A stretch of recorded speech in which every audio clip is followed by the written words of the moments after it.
todavía no arrancamos. Sí, Van a escuchar un audio. si querés por ahí todavía no compartimos, o sí, o ya compartimos pantalla. Bueno, Ya comenzó la compartimos grabación. pantalla. Ok, bueno.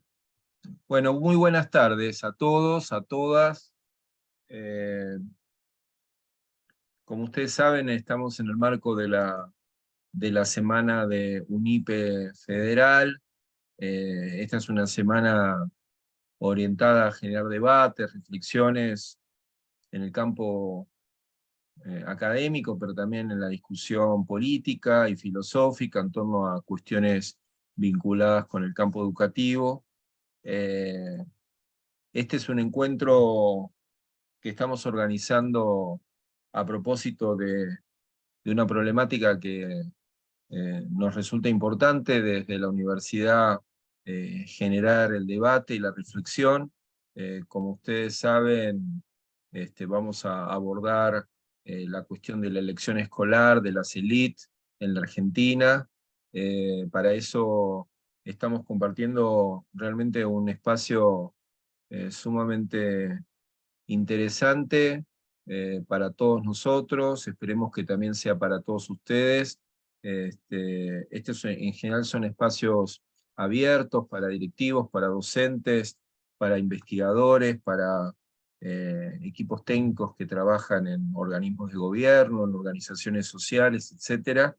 Y en este caso, bueno, tenemos la oportunidad de estar compartiendo un espacio con tres referentes de esta problemática, de esta cuestión, como así también con otra colega que ahora voy a presentar. Antes de presentar a todos, me presento yo. Mi nombre es Marcelo Kricheski, yo soy investigador y docente en la Universidad Pedagógica, director de la especialización en política educativa ya hace varios años, y bueno, una alegría para mí poder compartir este momento de trabajo y de reflexión con todos ustedes. Nos acompaña en este encuentro, como les decía recién, y como ya en breve la van a estar escuchando, a la profesora Sandra Ziegler, que es doctora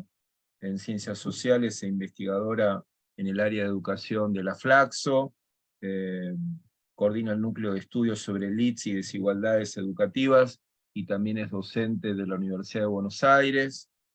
También nos acompaña la colega Victoria Guesagi, de CONICET y UBA, es doctora en Antropología Social e investigadora del CONICET, también es docente de grado y posgrado de la Universidad de Buenos Aires y la Universidad Nacional de Córdoba. Sus temas de investigación están muy asociadas a la problemática de las élites y su vínculo con la educación. Y también tenemos la alegría de que participe en este encuentro un amigo y colega, investigador, docente, Manuel Jovine, de la Universidad Nacional de Córdoba, es doctor en Estudios Sociales de América Latina, con mención en Sociología, también es docente de grado en la Facultad de Ciencias Sociales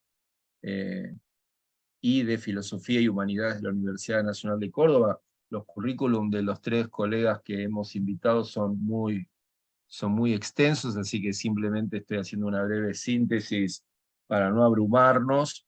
Y también estamos organizando este encuentro junto con la colega Jorgelina Capitanich, de la Universidad Pedagógica. Jorgelina es licenciada en Ciencias Políticas por la Universidad de Buenos Aires, maestranda en Sociología Económica por el IDAES y la UNSAM, y forma parte del Centro de Estado, Gobierno y Políticas Públicas de la Universidad Pedagógica Nacional. La verdad que este encuentro es importante porque cuando hablamos de la problemática de élite, estamos poniendo el acento en la relación, de algún modo, entre educación y desigualdad, una relación sumamente compleja que quizás, simplemente a modo de hacer mención, comienza a tener estudios e investigaciones en la Argentina y en relación al sistema educativo hacia mediados de los 80, y estudios que empiezan a dar cuenta de las problemáticas de las desigualdades asociadas en cierta medida a partir de los estudios sobre discriminación educativa, segmentación, fragmentación y segregación. Pero quizás este encuentro nos pone el acento en la otra cara de las desigualdades, no necesariamente en relación a los procesos de exclusión que en los últimos años quizás fue el escenario que tuvo más preocupación, por cierto, en torno a la problemática de la desigualdad. Y cuando digo la otra cara, nos referimos al segmento de los que ganan, al segmento de los grupos más favorecidos, en este caso de las capas sociales superiores, para ciertos enfoques llamadas como las élites.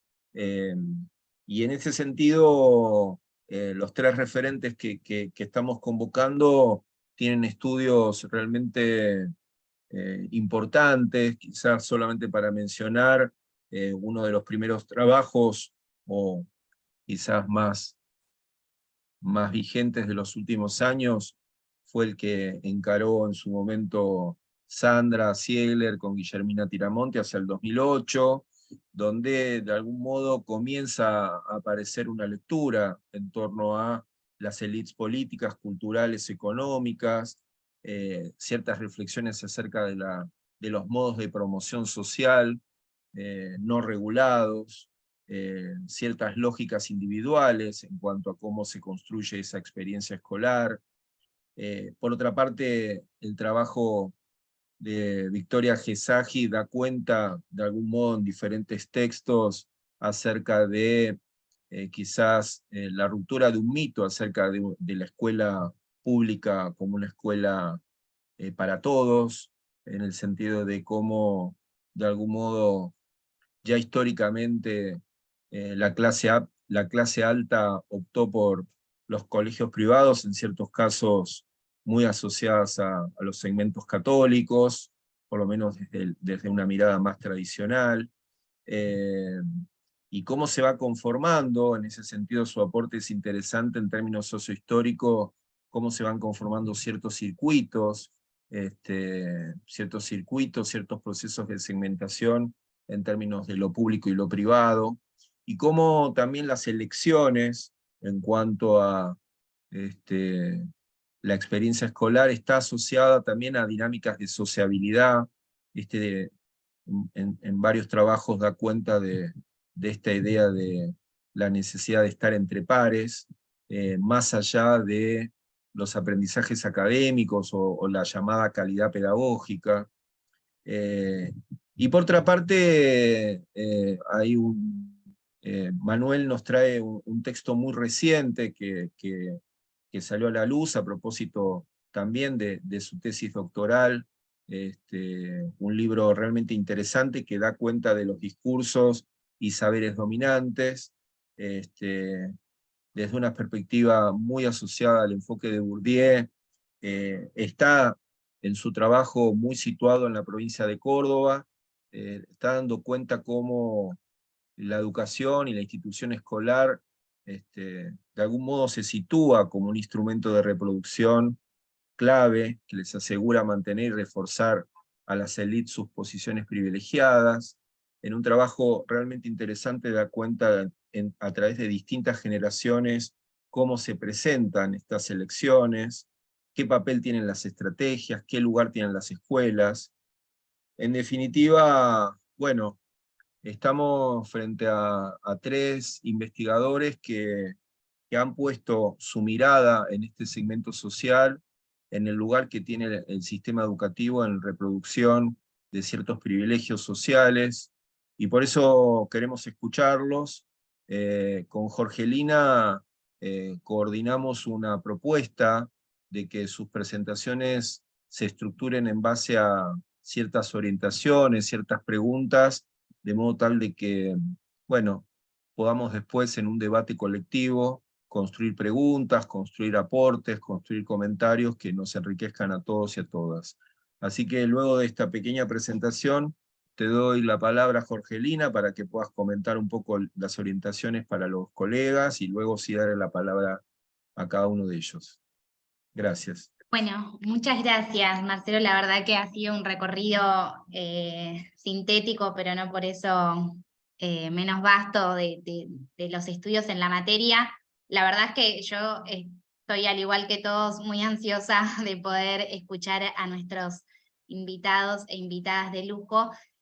Nos planteamos una serie de objetivos que en principal lugar, diría yo, nada, tienen como, es el espíritu que nos reúne, es el de dar a conocer los hallazgos de sus investigaciones sobre este objeto de estudio que, como bien decía Marcelo, ha sido menos explorado, ¿no?, que aquel del vínculo, ¿no?, de los sectores populares con la educación y demás. Aportar también a los debates sobre la temática de la desigualdad educativa y finalmente poder sensibilizar, ¿no?, a nuestra comunidad educativa, a la comunidad UNIPE, acerca de la importancia también de reposar nuestra mirada allí sobre quienes acumulan ventajas en nuestra sociedad. Así que eso como a grandes rasgos. Sí comentarles también la estructura, que algo también ha anticipado Marcelo, pero en todo caso terminar de brindar el orden, que es que vamos a dividir este encuentro en 3 grandes momentos. El primero es el que estamos atravesando, que es la apertura, que ya realizamos una breve presentación de la mesa, y de los expositores y expositoras. Ahora vamos a pasar a nuestro segundo momento, que es que nuestros expositores y expositoras tienen la titánica tarea de no pasarse de los 20 minutos de exposición, así tampoco sabemos que hace mucho calor, que la energía está funcionando mal, y en todo caso también poder hacer que el encuentro sea acotado, pero también muy fructífero. Y finalmente, en un tercer momento, sí dejamos unos minutos para el intercambio con quienes están aquí compartiendo nuestro interés. Las 3 grandes preguntas que engloban las presentaciones y que también Marcelo comentó algo es, bueno, la primera gran pregunta que englobaría las 3 exposiciones es, bueno, ¿por qué les interesó investigar, estudiar la educación de las élites, ¿no? La educación de quienes acumulan ventajas en nuestra sociedad frente a, como bien expresaba Marcelo, frente a un campo de estudio que en general tiende a reposar su mirada en quienes tienen menos ventajas y están más vulnerables, ¿no?, en la temática educativa. Así que, sin mucho más, la idea es que pueda arrancar Sandra, brindándonos quizá algunas pistas para abordar la relación que existe entre el proceso de fragmentación educativa y la escolarización de las élites, y cuáles son las instituciones, ¿no?, cómo se van conformando las instituciones educativas a las que estos grupos tienden a ir, si son distintas entre sí o no. Algo empezó también a deslizar Marcelo, ¿no? Bueno, hablamos de elites tradicionales, algunos grupos más bien advenedizos o con trayectorias más aluvionales, y entonces quizá buscan otros tipos de escuelas. Así que esa sería la tarea en primer lugar de Sandra. Después vendría Manuel para poder comentarnos un poco cómo es la educación de los que mandan en otros territorios de nuestro país, sabiendo o asumiendo que la mayoría de los estudios sobre esta temática han reposado su mirada en lo que es el área metropolitana de Buenos Aires y poco en lo que sucede, ¿no?, en otras provincias de nuestro país. Y entonces también poder quizá hacer un último movimiento en relación a cómo se articulan, ¿no?, las distintas escalas en las que investigamos, ¿no?, cómo también esta educación en las escalas locales se articula con, bueno, exigencias más de tipo internacional, producto de la etapa de la globalización que estamos viviendo. Y finalmente, ir hacia Victoria, ¿no? Estos temas quizá a veces nos tienden a poner como una mirada más o menos pesimista sobre la cuestión, y la idea entonces es poder reconstruir, ¿no?, cuáles son las nociones de bien común que tienen estos grupos y cómo posibilitan u obstaculizan la construcción de horizontes más o menos igualitarios. Así que, si les parece, ya cerramos el momento de apertura y le damos la palabra a Sandra para que nos pueda comentar un poco sus reflexiones. Bueno, muchísimas gracias Marcelo, Jorgelina, un placer poder acompañarlos en este espacio. Y bueno, nuevamente gracias por la invitación.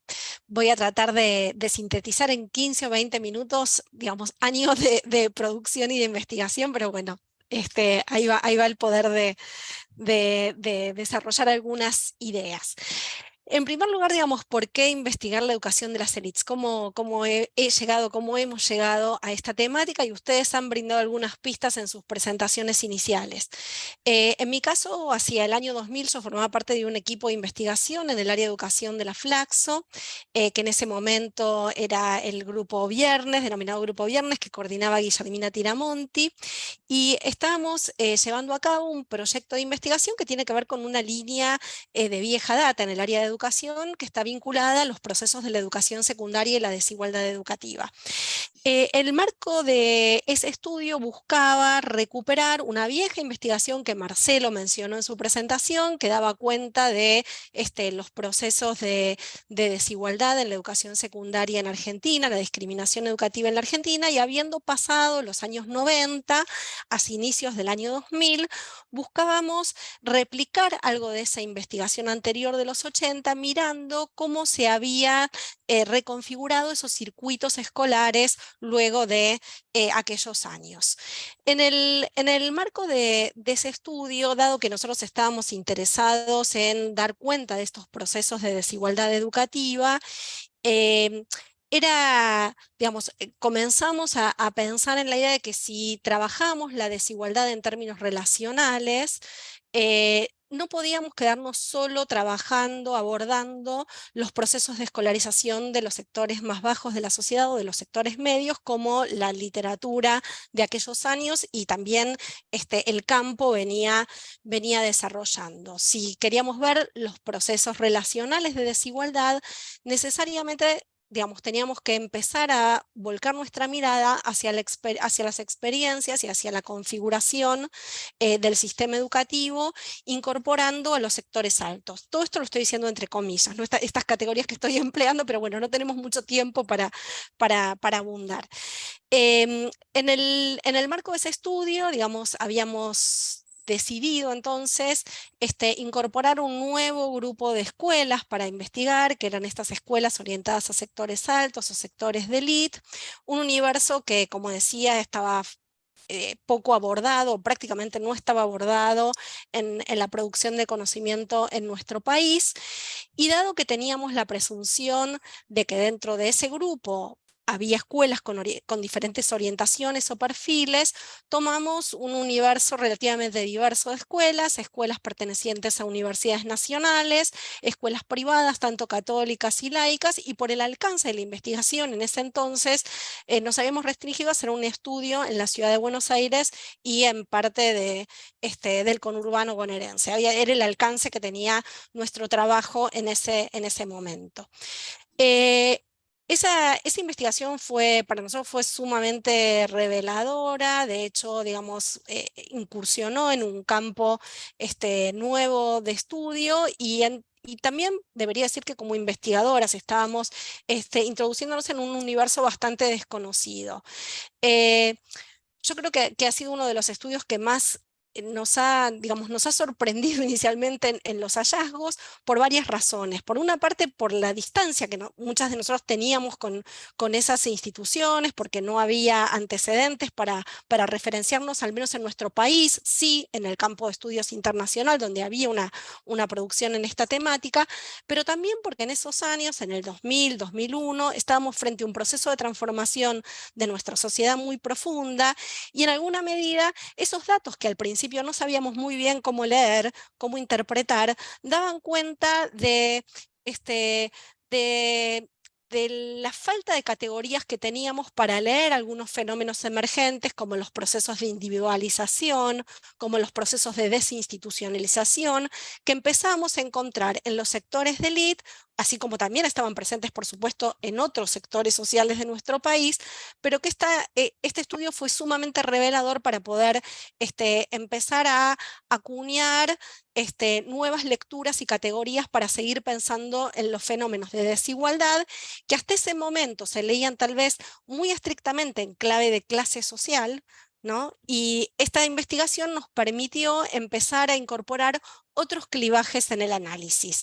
Entonces, en reflexiones que encontrábamos en los chicos, que entrevistábamos, que encuestábamos, en los profesores, en los directores de estas escuelas, hubo hallazgos respecto de cómo estos sectores construían a los otros, cómo se pensaban en relación a quienes no pertenecían a estos grupos de élite, qué expectativas tenían en relación a su futuro, cómo vivían también una situación de inestabilidad social, grupos que a priori nosotros los pensábamos como sumamente estables, por decirlo de alguna manera, cómo vivían las inseguridades y las incertidumbres en ese momento, y también qué vinculaciones diferenciales iban entablando, por ejemplo, con las experiencias internacionales, con lo nacional, etc. Esto por señalar algunos de los temas en los que habíamos empezado a incursionar en esos estudios.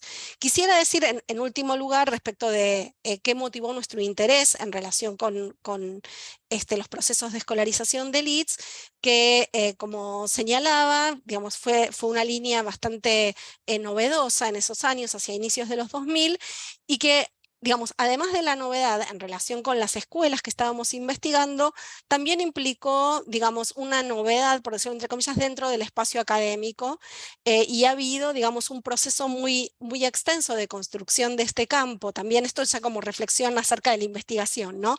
Un proceso de construcción de este campo en el país que al principio, digamos, era mirado, no diría con impugnación, pero sí con extrañeza, dada la fuerte presencia de investigaciones orientadas a otros sectores sociales, bueno, y que, digamos, con el tiempo fue haciéndose un lugar en la producción del conocimiento, digamos, al punto tal, digamos, que si hoy tuviéramos que hacer un mapa del desarrollo de estas investigaciones, uno puede ubicar diversos grupos de investigación, radicaciones institucionales en diferentes universidades y también un desarrollo muy prolífico de este campo, ¿no?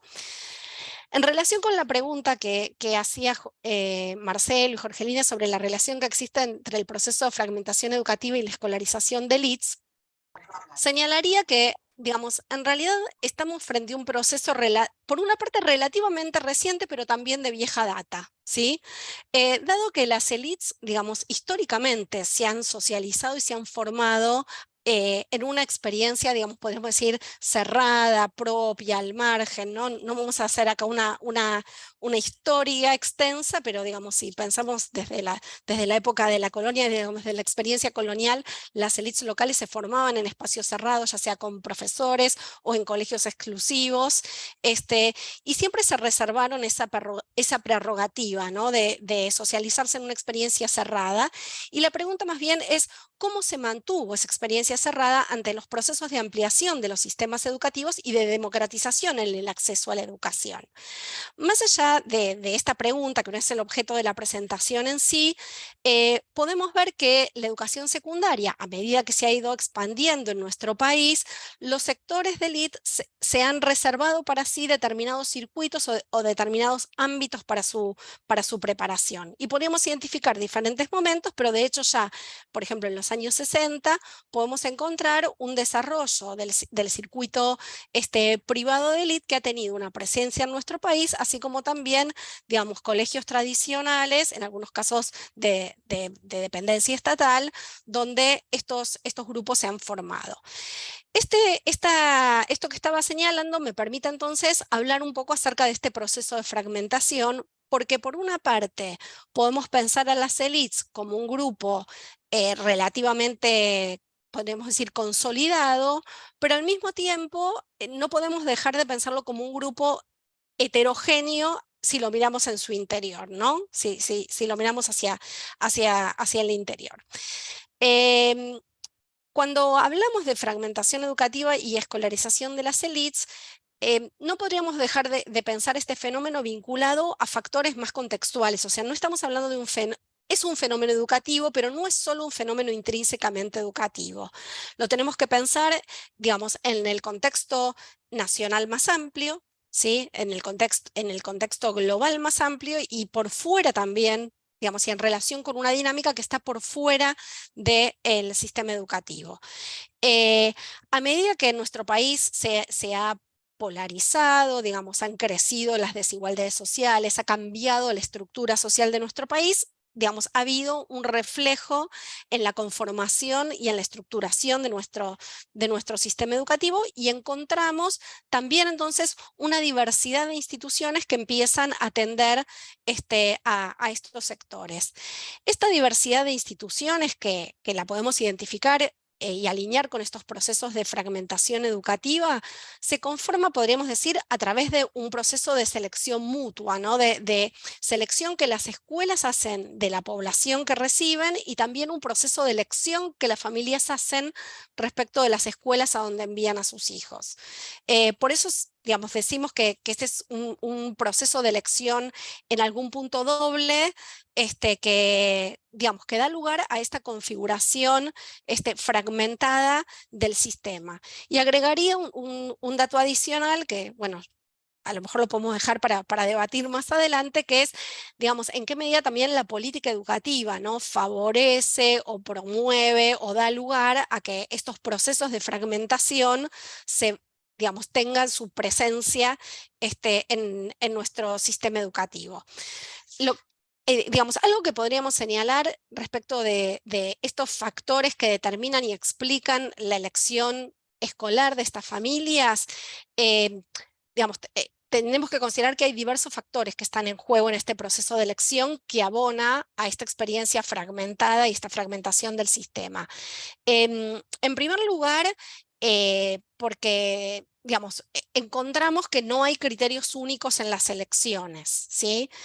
Hay diferentes aspectos que se sopesan en el momento de la elección educativa, y por lo tanto no podemos identificar patrones comunes acerca de cómo las élites seleccionan estas escuelas a donde envían a sus hijos. Voy a señalar como algunas diferenciaciones que hay dentro de estos grupos y después algunos elementos o matrices comunes. Digamos, como diferenciaciones hay digamos, encontramos en la investigación que hay grupos o que hay familias que tal vez en los procesos de elección escolar mantienen tradiciones a lo largo del tiempo, y como contrapartida hay quienes quiebran esas tradiciones familiares, ¿no? Entre quienes la mantienen, en general, digamos, el proceso que se da es que hacen una lectura respecto de que la estrategia que han desarrollado al momento de elección de escuela ha sido exitosa, y por lo tanto prefieren no innovar en esa elección. Y quienes hacen experiencias que cambian, digamos, que cambian de rumbo, probablemente ponen en juego una lectura sobre su propia experiencia, o una lectura sobre el cambio de época o del momento familiar o personal en que están involucrados, o por características de los hijos, donde empiezan a buscar otras alternativas en términos de la elección. Un elemento también común en relación a estos procesos de elección y que explica o que permite interpretar el fenómeno de fragmentación educativa, que un poco lo decía anteriormente, es que la variable clase social no es la única que explica los fenómenos de la elección, porque, digamos, en definitiva podríamos ver que frente a posibilidades semejantes aparecen distintos clivajes y diferentes opciones. Es esto que yo señalaba antes acerca de cómo estos grupos internamente presentan diferenciaciones muy importantes, al punto tal que cuando nosotros habíamos iniciado nuestras investigaciones suponíamos, ¿no?, en esas presunciones que teníamos, suponíamos que en estos grupos, digamos, había un proceso muy racional de elección, y un proceso que se estudiaba y que se analizaba con mucho tiempo, ¿no? Y encontramos entre los primeros hallazgos, que para nosotros fue sorprendente, que estas elecciones no eran tales, que en muchos casos para diferentes grupos que íbamos entrevistando, esto entre comillas, iba de suyo a qué escuela iban a asistir, y que escuelas que tal vez para nosotros externamente eran semejantes, cuando empezábamos a indagar, eran eran opciones excluyentes para estos grupos, ¿no? Entonces, bueno, ahí les voy a dejar la palabra seguramente a Victoria, que digamos que tiene como una lectura más antropológica respecto de estas lógicas puestas en juego.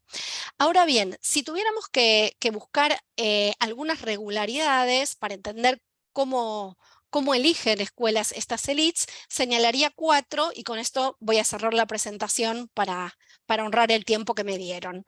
En primer lugar, un factor común es el gran peso que se le adjudica a una socialización controlada y a la búsqueda de que haya una sinergia entre la escuela y otras instituciones que conforman una trama en donde se comparte el tiempo, el grupo de pares, la familia, las amistades, etc. Este también ha sido un hallazgo de las investigaciones y de muchos otros colegas que han investigado sobre el tema, ¿no? Que han mapeado en diferentes estudios, digamos, estudios como, bueno, el de Manuel, el de Victoria, el de Seba Fuentes, digamos, no quiero dar más nombres porque me voy a olvidar seguramente de muchos y muchas, pero lo que encontramos es que la escuela es un eslabón más dentro de una serie de instituciones que se amalgaman para generar esta socialización controlada. En segundo lugar, un elemento común es que la escuela es una institución más, pero una institución muy importante en donde se forjan vínculos para el resto de la vida, ¿no? Donde se forjan vínculos para las amistades, para el trabajo, una red de relaciones que tiene un peso muy importante en el futuro y donde hay una apuesta por reconvertir el capital cultural e institucionalizado y los títulos que brinda la escuela en capital económico y en capital social. En tercer lugar, diría que, y lo anticipé antes, son búsquedas y son elecciones, las de las escuelas, que son sabidas o conocidas, salvo situaciones excepcionales donde hay que hacer un cambio de selección a priori por, no sé, hijos que tal vez no se adaptan a las escuelas que inicialmente se suponían. Digamos, para estos sectores, digamos, hay un proceso de elección que ya está prácticamente dado, ¿no? Y justamente estas opciones son excluyentes, aunque uno pueda pensar que hay escuelas que son equivalentes por algunos motivos y por ciertas, digamos, puntos de vista, racionalidad, etcétera. Digamos, son determinadas escuelas las que son elegidas y no otras. Y en último lugar, hay un factor determinante, diría también, en estos procesos de elección, que es la oferta escolar disponible, ¿no? Quisiera señalar que cuando estamos hablando de estos procesos de elección, estamos dando cuenta de un fenómeno de grandes urbes, en donde hay una diversificación institucional existente, y que esto, por ejemplo, se ve, digamos, en las ciudades consolidadas, así como también cuando empiezan a haber nuevas urbanizaciones y las escuelas tradicionales precisamente empiezan a colocar sedes en los nuevos centros urbanos como una manera, ¿no? de, digamos, llegar hasta estos nuevos espacios y también, bueno, dar lugar al desarrollo de estas urbanizaciones, pero también a consolidar la presencia de estas escuelas. Pero, digamos, quisiera señalar, porque muchas veces nos pasa, ¿no? Cuando estamos trabajando sobre estos temas, que estamos hablando de una experiencia que tiene una escala relativamente reducida, si la pensamos en términos nacionales, ¿no? Y que también, digamos, resulta, bueno, una experiencia que se da de manera extendida en grandes ciudades, y en algún punto nosotros desde nuestras investigaciones, bueno, esperamos que las próximas producciones puedan justamente dar cuenta como de este desarrollo más ampliado en otros puntos del país, que en parte, bueno, digamos, es como el próximo salto que nuestras investigaciones tienen que poder dar, ¿no? De empezar a dar cuenta de esto más en clave federal, por decirlo de algún modo. Bueno, si les parece, me detengo aquí porque creo que estoy en el tiempo y seguimos luego con el intercambio. Un lujo. Marcelo, tenés Sí, estaba muteado. Ahí va. Bueno, muchísimas gracias, Sandra. Simplemente un breve comentario en el chat. Yo escribí de que todos los que estamos y todas las que estamos acá, si quieren, si les interesa, si pueden, como les resulte mejor, pero la idea es poder utilizarlo, escribir ideas, preguntas, comentarios, reflexiones, de modo tal de que se vayan acumulando para luego recuperarlas en el momento en el segundo momento, que es el momento de intervención de todos los que estamos aquí. Así que bueno, en lo posible usémoslo. Ahora sí le vamos a dar la palabra al colega, amigo, profesor, investigador, Manuel Jovine. Nuevamente, por supuesto, Sandra, agradecerte tu presencia, que creo que ya te lo dije, pero ahora nuevamente, y por tu presentación, y bueno, agradecerte, Manuel, que te viniste desde Córdoba a Buenos Aires. Sí, la verdad que a través del un largo Zoom. viaje. Un largo viaje por Wi-Fi. Bueno, Manuel, te escuchamos. Gracias.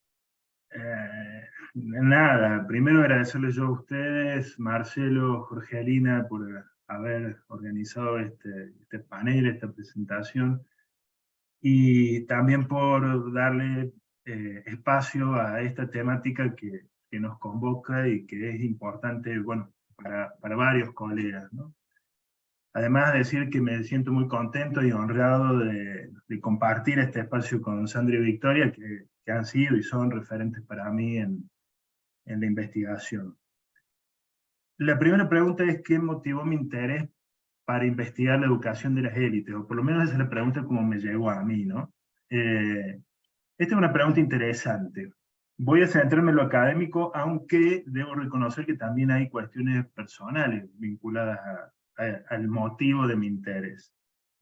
Yo hice la licenciatura en filosofía, siempre me fascinó estudiar el modo en que se reproduce el poder, y es por ello que el trabajo final de licenciatura lo dediqué a estudiar la inacción o la omisión de actuar como un modo de ejercicio del poder. Es decir, de qué modo una persona cuando no interviene en una situación, pudiendo hacerlo, cede y es cómplice, por decirlo de alguna manera, del resultado de lo que ahí pasa. Me interesaba eso porque en algún punto está invisibilizado en la sociedad, y vamos a ver que la educación de las élites, como decía Sandra, en algún punto estaba invisibilizado, ¿no? Hay un trabajo por parte de las investigadoras, los investigadores que nos dedicamos a este tema por visibilizar de qué modo la educación de las élites incide en la desigualdad educativa. Cuando surgió la posibilidad de aplicar una beca doctoral de CONICET, mi directora me insistió, por decirlo amablemente, en que hiciera trabajo de campo.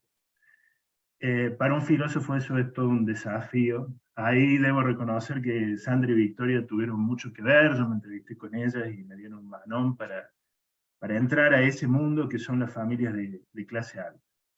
Había notado que la mayoría de las publicaciones sobre desigualdad social y sobre desigualdad educativa se ocupaban de estudiar la pobreza. Y estaba convencido, y sigo convencido, que la reproducción de la pobreza no se puede comprender, y mucho menos explicar, sin entender la reproducción de la riqueza y las estrategias que establecen las familias que ocupan las posiciones dominantes en el espacio social para educarse. Justo en ese momento, en el marco del equipo de investigación que dirige Alicia Gutiérrez, habíamos comenzado a construir el espacio social de Gran Córdoba en base a los datos de la encuesta permanente de hogares. Así que dije, bueno, bingo, coincide todo, ¿no? Voy a tener un espacio social, vamos a construir clases sociales, puedo caracterizar la clase alta, y además me permitió hacer algo que recién cuando le escuchaba a Sandra me doy cuenta que fue muy importante, que es observar, al menos a grandes rasgos, las fracciones de clase alta.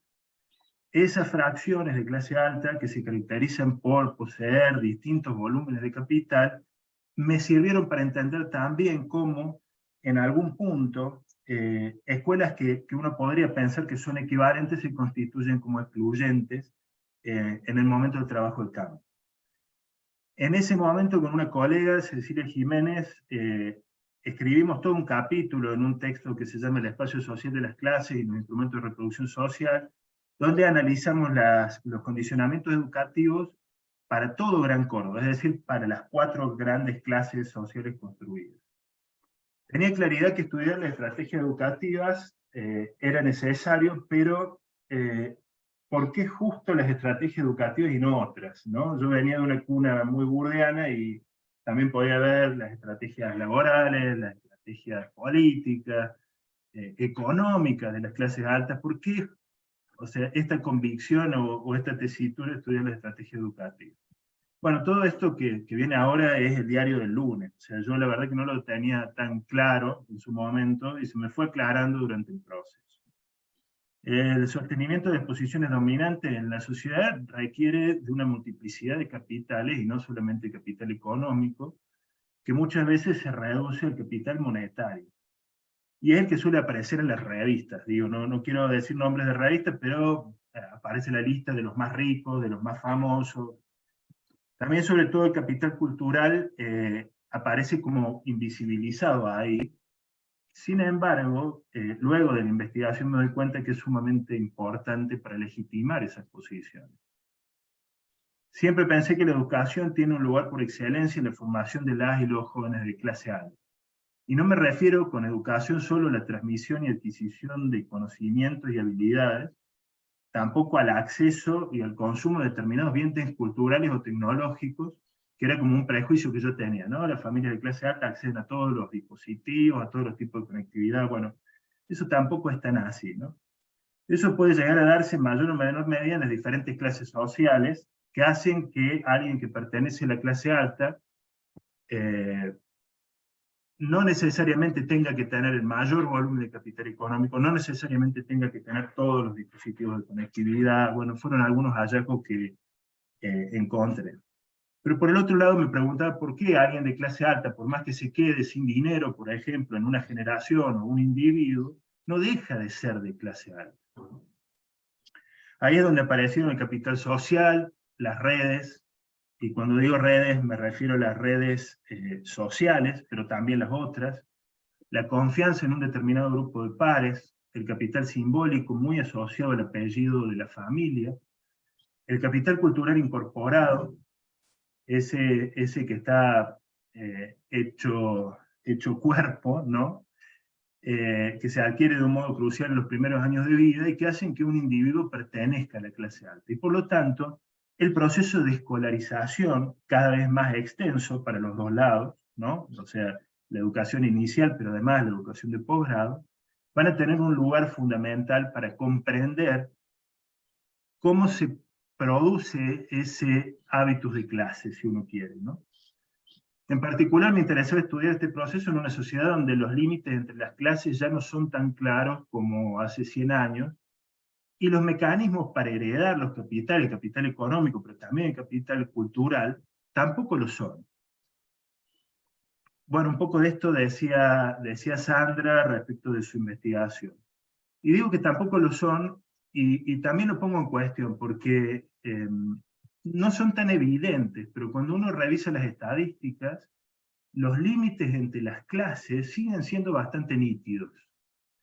Y en ese sentido, creo que no, esto es un paréntesis, ¿sí? No es conveniente abandonar la concepción de clases, sino más bien empezar a pensar las clases a partir de otras categorías y de otros indicadores. El sistema escolar, en particular después de la masificación de la educación primaria y secundaria y de la democratización de las universidades, tuvo que cambiar, vamos a decirlo así, pero esto es algo para conversarlo, para seguir siendo uno de los instrumentos de reproducción social por excelencia que garantiza la distinción de las familias de clase alta. Se consolidan entonces las escuelas de élite, y en particular después de la masificación de la educación primaria y secundaria y de la democratización de las universidades, que es algo de lo que habló un poco también Sandra recién, ¿no? Se consolidan las escuelas de élite dentro del campo escolar. ¿Y por qué decimos que se consolidan? Básicamente porque antes del siglo XIX la escuela ya era de élite. Y hasta inicio del siglo XX hacer el secundario también era de élite. Ni hablemos de ir a la universidad.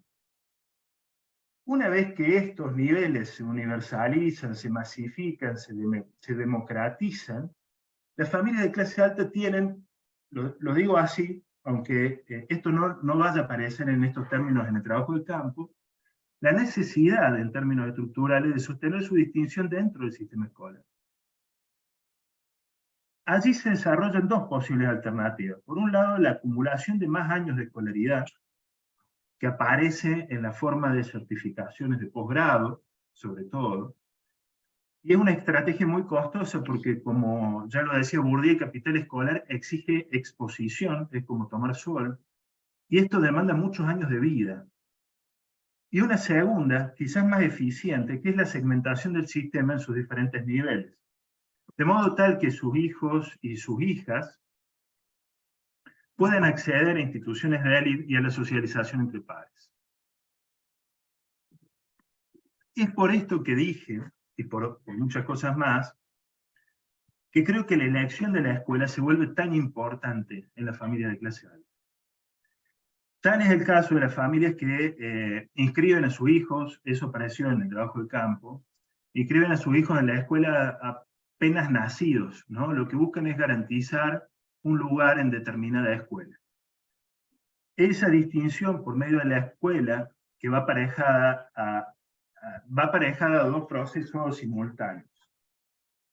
Uno que consiste en la selección que realizan las escuelas de élite de las familias, de esto habló Sandra recién, y otro que tiene que ver con la valoración que tiene la familia de clase alta de las escuelas para sí, o sea, de las escuelas de élite, y de las escuelas para los sectores populares y las clases medias. De ese modo se producen lo que yo identifico como dos fenómenos. Por un lado, la segregación escolar, es decir, una separación, podríamos decir, de los cuerpos, ¿no? Y también del espacio que se da en el espacio urbano, y una segregación en términos simbólicos, una suerte de estigmatización de las escuelas que no son de élite. Bueno, esto lo trabajo bastante ahí en el libro que mencionó Marcelo recién. En este sentido quiero hacer un último comentario en relación con la primera pregunta. Si bien hay mucho de esto que estoy diciendo en el libro que mencionó Marcelo, van a notar que no hablo de familias de élite y tampoco hablo de las 10 familias más ricas de Córdoba. Y eso, bueno, tiene que ver con algunas decisiones teóricas que pueden encontrar en la lectura del libro, ¿no? Pero sobre todo enfatizar en que no tiene mucho sentido estudiar a las 10 familias más ricas de Córdoba, aunque algunas de esas hayan estado en mi muestra, sino más bien entender qué pasa con las familias que ocupan las clases dominantes por oposición a aquellas que están en las posiciones más dominadas. La clase alta de Córdoba es ciertamente, en este sentido, también heterogénea y compleja, como decía Sandra. No sé, por favor, los micrófonos, gracias. En cambio, sí voy a hablar de escuelas de élite. Y voy a hablar de escuelas de élite en tanto forman parte de un campo educativo donde se pueden identificar reglas, recursos, posiciones de poder y luchas por ocupar esas posiciones. En este sentido, sí van a leer en el libro que hablo del campo de las escuelas de Córdoba y las escuelas de élite.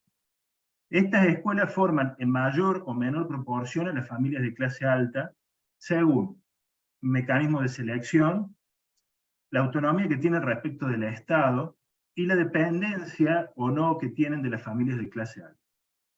Y por último, hacer una aclaración, digo por último para esta primera pregunta, y es que no todo el alumnado que va a las escuelas de élite es de clase alta. Este es un tema que podemos seguir conversando un poco más y que tiene que ver con el grado de heterogeneidad social que hay dentro de las escuelas y qué tan controlada, como decía Sandra recién, está esa heterogeneidad. Porque hay escuelas que tienen una heterogeneidad socioeconómica interna, digamos, producto de una selección que realiza la misma escuela, y hay otras que no, que esa heterogeneidad se da, por ejemplo, por un examen de ingreso. ¿Cuál es la educación o cómo es la educación de las élites en el interior del país? Bueno, esta es a mi criterio, es una muy buena pregunta, porque pone sobre la mesa al menos 3 supuestos que podremos discutir. Uno, y quizás el más evidente para todas y todos los que estamos acá, es que existe una educación para familias de clase alta en el interior del país, y que esa educación es específicamente diferente de la educación que reciben las demás familias.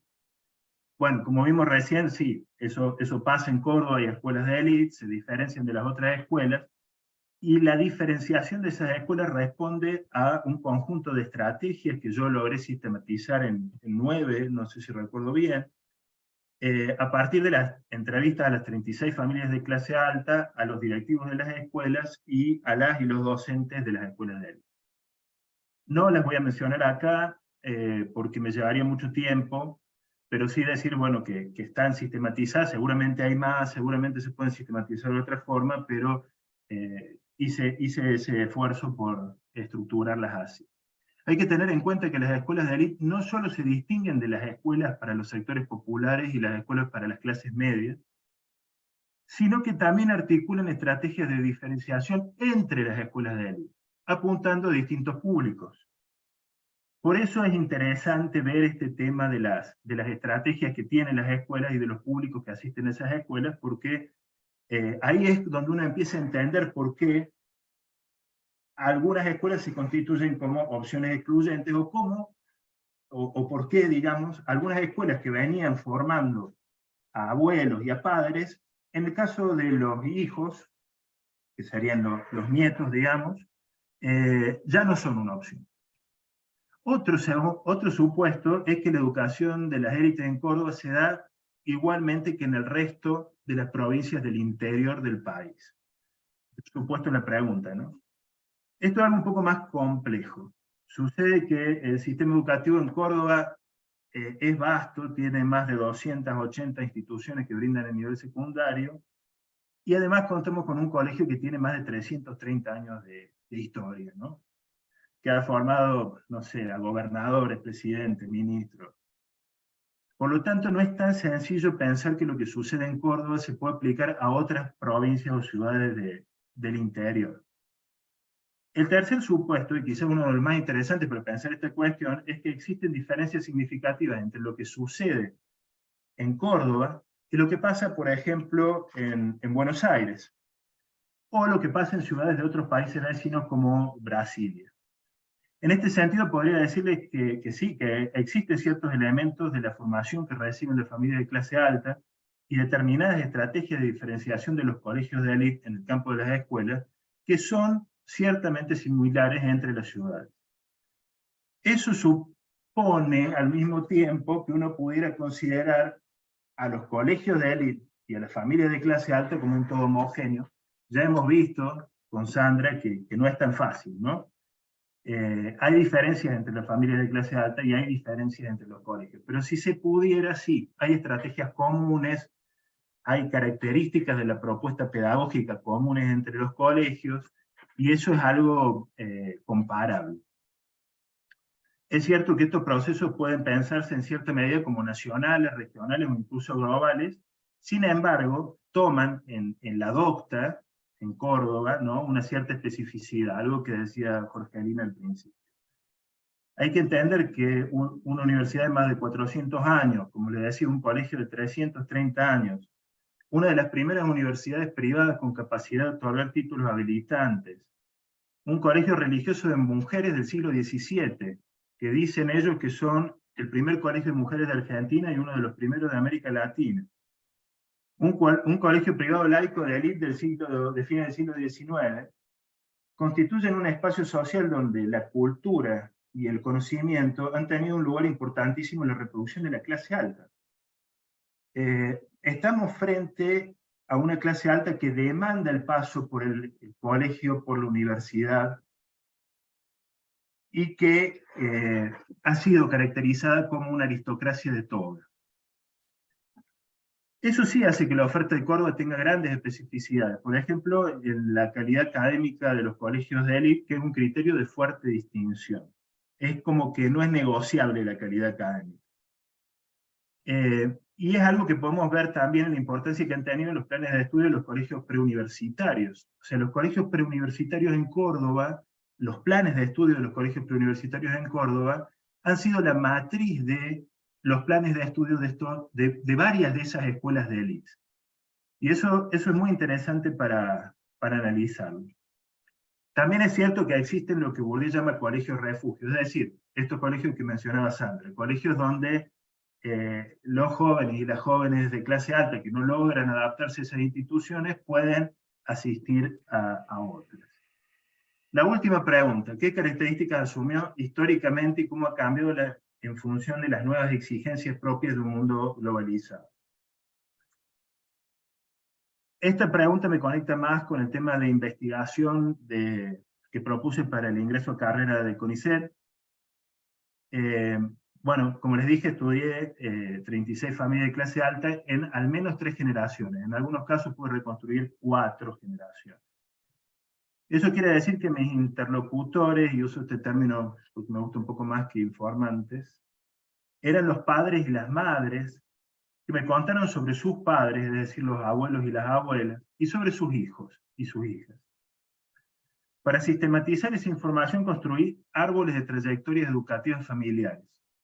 Es un método que no había visto y que me sirvió mucho. La verdad es que los resultados fueron reveladores. Lejos de encontrarme con un sistema educativo consolidado para las clases altas, con límites claramente definidos, como puede suceder en Francia, lo que se podía observar en esta investigación es lo que he llamado una movilidad escolar intergeneracional.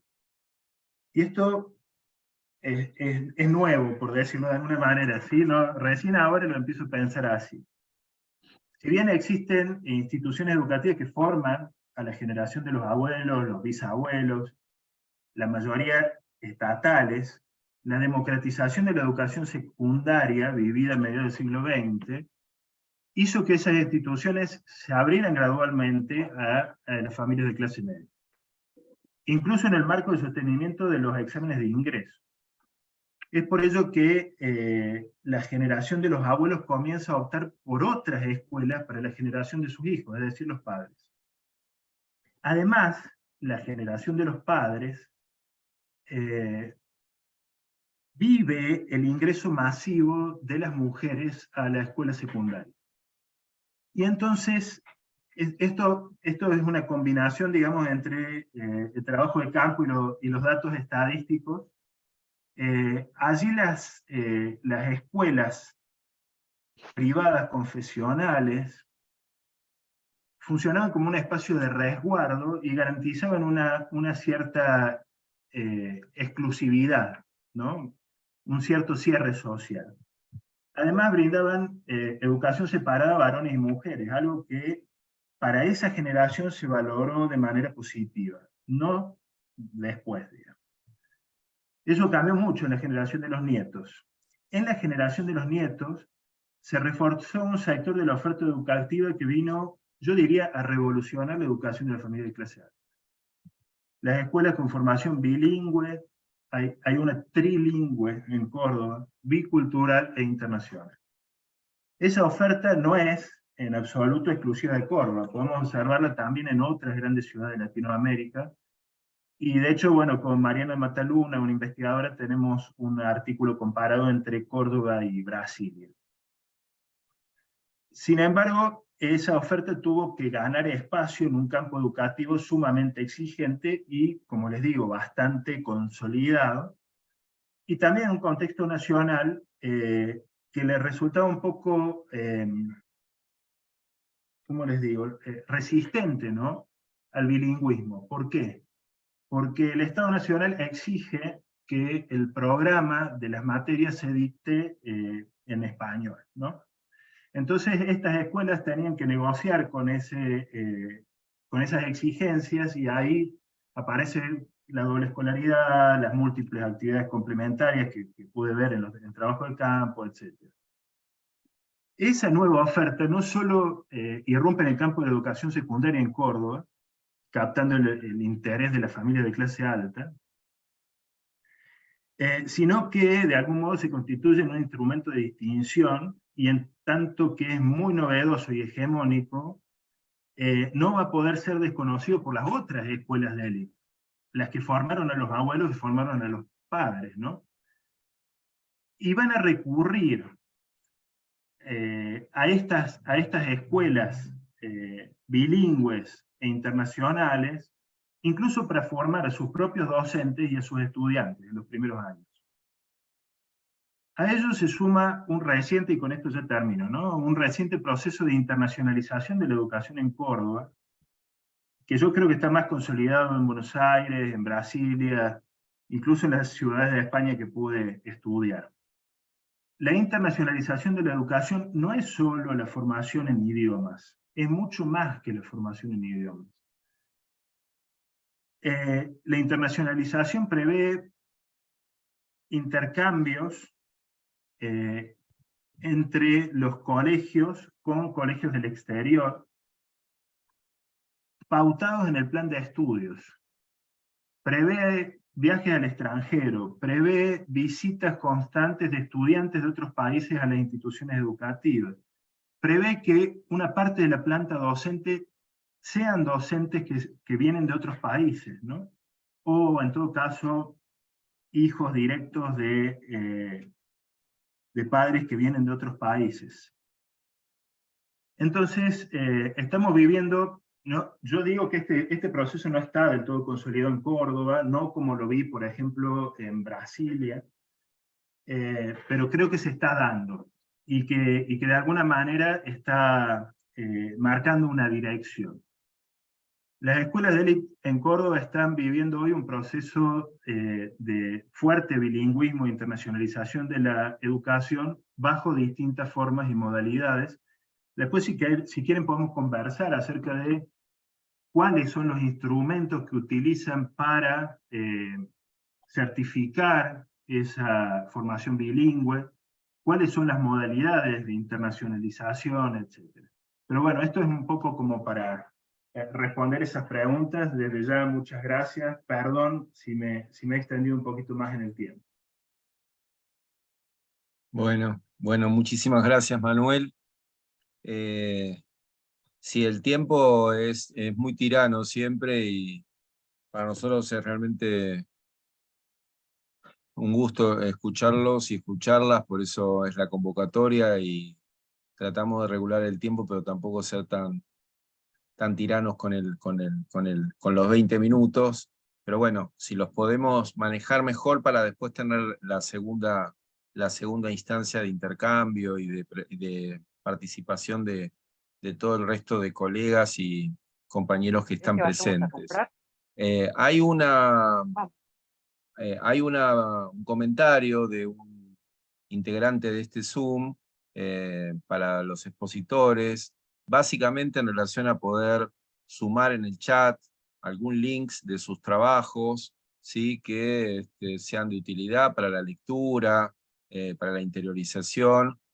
Así que en lo posible, tanto Sandra, Manuel y Victoria, luego, digamos, si pueden llegar a sumar en ese chat alguno de sus trabajos, sería fantástico para dar respuesta al comentario de Jorge Omar, que hizo este planteo. Ahora sí le vamos a dar la palabra a Victoria.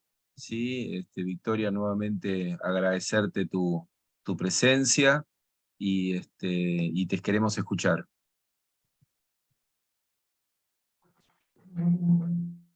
Buenas tardes, agradecida soy yo, es un placer estar acá, por lo que representa, bueno, gracias Marcelo, gracias Jorgelina, lo que representa UNIPE. Tu voz va y vuelve, ¿sabes? ¿Sabes qué? Tu voz va y vuelve. Trata de estar como más cerca del micrófono o elevarlo un poco más el volumen. A ver, ahí se escucha mejor. Espero que... Un poquito mejor. Bien, que no sea mi conexión de internet. Bueno, les estaba agradeciendo el espacio y que UNIPE le esté dando centralidad y relevancia a este tema que, como mencionó Sandra, que venimos trabajando hace un tiempo. Yo me voy a sumar a lo que ya dijo Sandra y a lo que dijo Manuel, en el sentido de pensar cómo fue que llegué a estos temas.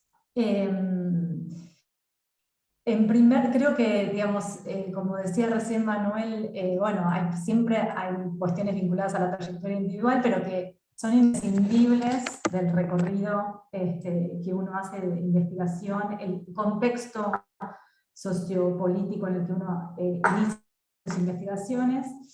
Y ahí yo no puedo dejar de mencionar como la generosidad de ciertos autores, desde Bourdieu como decía Manuel, en el que a partir de sus lecturas yo encontré como una cierta expresión de experiencias, de preocupaciones, sentimientos por el cual quise seguir, y creo que eso se prendió, digamos, en otro contexto hermoso, que fue la experiencia que relató Sandra en la Flaxo con Guillermina Pinamonti, que tiene esa capacidad de ver aquello que se está gestando, que está tomando relevancia en un momento cuando los demás no estamos siquiera mirando.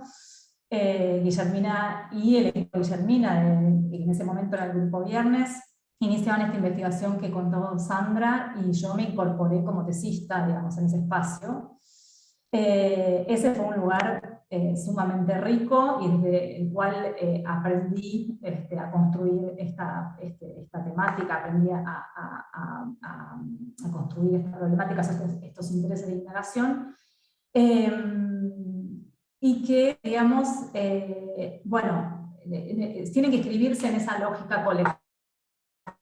Siempre pienso que los que hacemos investigación parece que hacemos investigación individualmente, pero que no podemos recortar nuestros temas de esas problemáticas que consumimos con otros.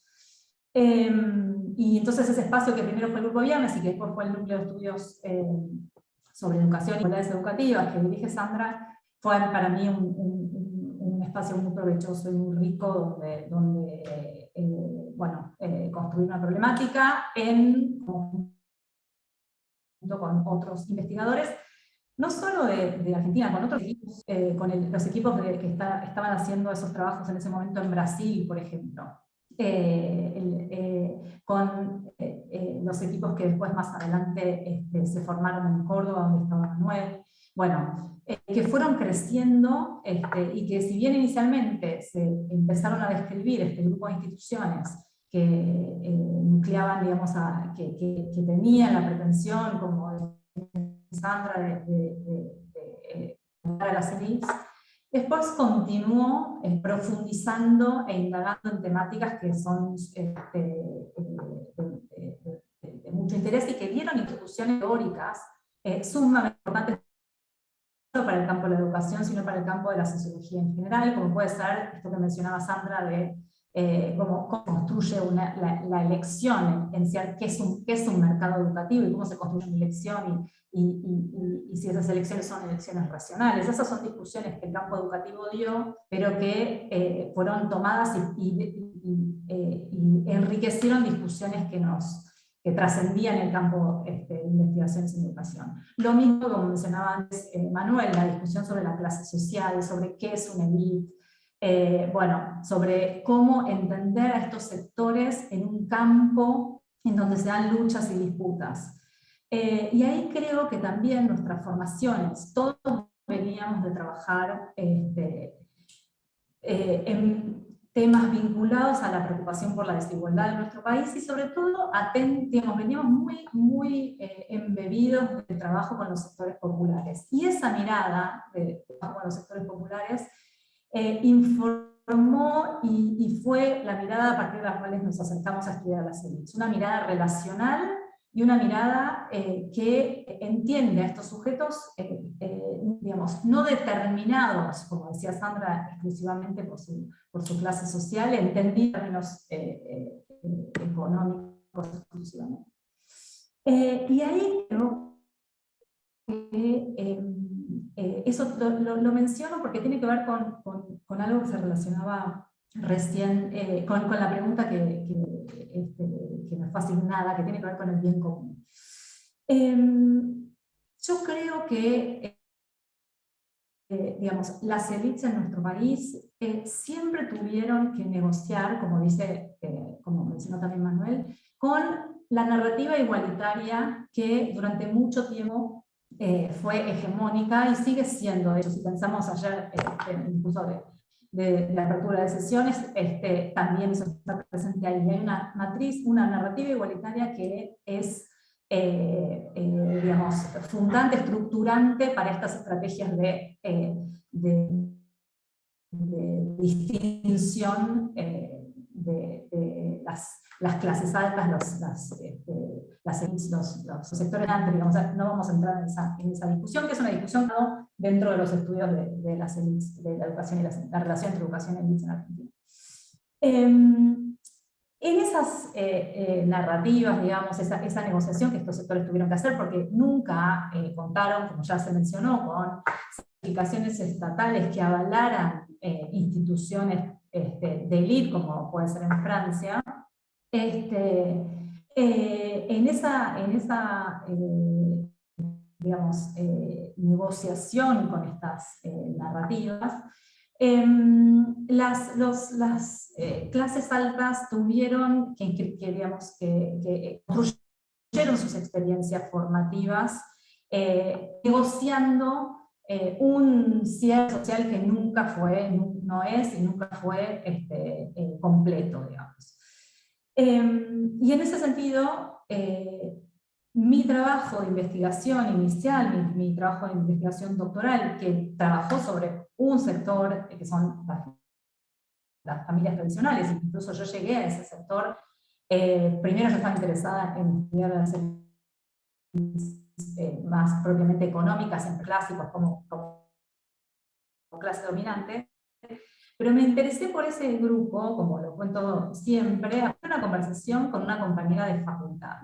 Y digo esto porque algo que caracteriza a nuestro país y que caracteriza a nuestros sistemas educativos es que los sectores más privilegiados tienen siempre contacto con los sectores medios y con los sectores populares de distintas maneras, pero que los podemos encontrar en nuestra vida cotidiana, no están encerrados intramuros, como se podría ver. Por eso toda mi investigación doctoral se realizó a partir de entrevistas a las cuales yo llegaba a partir de las recomendaciones que ciertos contactos me iban pasando. Entonces, marco esa apertura en el sentido de esa presencia de estos grupos en el espacio social, en relación con otros sectores, en negociación, en disputa con otros sectores sociales. Es característica de nuestro país. Entonces digo esto porque la cuestión de la igualdad y la cuestión del bien común siempre estuvo presente en las estrategias de conformación y distinción de estos sectores. ¿Y a qué me refiero con esto? Cuando inicié mi trabajo con las familias de clase alta, familias tradicionales, familias de Buenos Aires, aunque ellas se presentan como familias argentinas, que me perdonen más,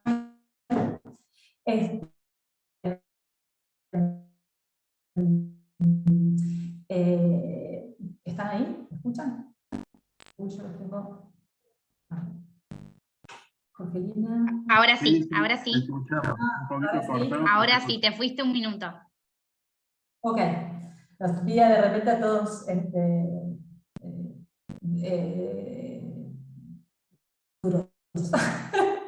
estáticos.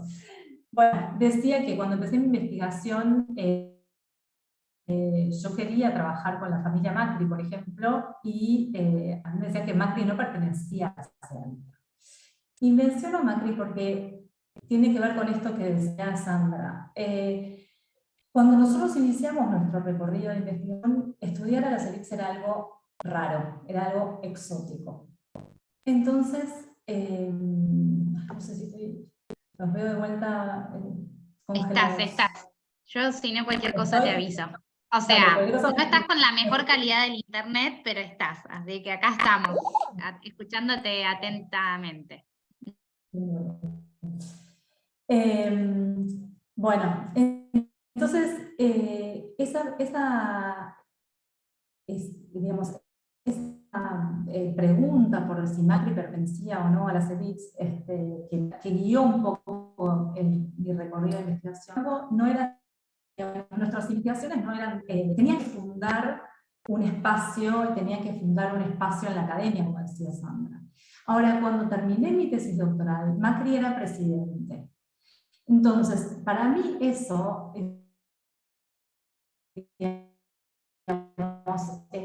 muestra cómo los estudios sobre las élites, los estudios académicos sobre las élites, crecieron al calor, digamos, de conocer a aquellos que están en la cúspide del poder, a tenerlos directamente ahí, a la vista, y bueno, armaron un partido y ganaron elecciones, digamos. Entonces, en ese recorrido, la supuesta, digamos, el supuesto no interés de las élites por el bien común,